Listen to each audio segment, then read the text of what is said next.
د ننګرهار کلیو پراختیا ریاست تر چتر لاندې وی همکاري موسسې د دې ولایت خوږیاڼو ولسوالۍ وزیر سیمه کې د څښاک پاک اوبو یو شبکه جوړ او ګټې اخیستنې ته وسپارله.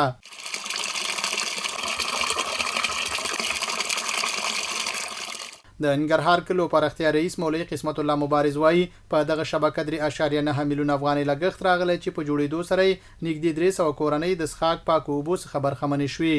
د نن چې موږ کومه پروژه افتتاح کړه د خوږیاڼو ولسوالۍ بادین کلی خروټو کلی ده او په دغه پروژه باندې 3.9 میلیونه لګښت راغلی ده چې په دې کې یو نوي ټپونه او بمبې لګېدلې دي او تقریبا څه کم 300 کورنۍ به ترې استفاده کوي.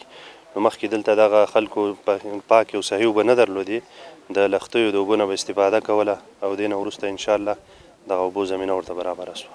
د سیمې یو اوسیدونکی محمد حنیف وایي پخوا ورته څښاک پاکې اوبه نه وي او د لښتیو له اوبو به استفاده کوله چې هر وخت به ناروغه کېدل.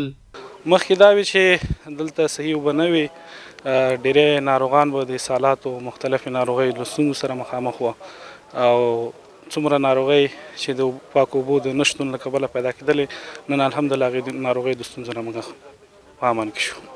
د یادې سیمې یو بل اوسیدونکی مولوي ذوالفقار چې دغه شبکه ورته جوړه شوې وایي دوی به په کلکه د دې شبکې ساتنه کوي او ویجاړېدو ته به یې نه پرېږدي. ولسونه خو په دې برخه کې 100% کې ژمن دي ځکه ژمن دي چې ولسونه مجبوره دي.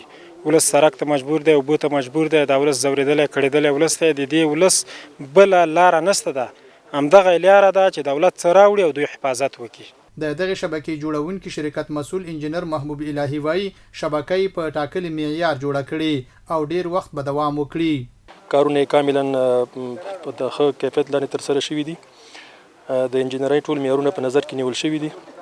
موږ ولس ته انشاءالله دا اطمینان ورکوو که دوی د پروژو نظارت او مراقبت صحیح وکړي تر 25 کلونو پورې انشاءالله کاملا دغه پروژه د استفادې وړ ده او دوی ته استفاده کولی شي.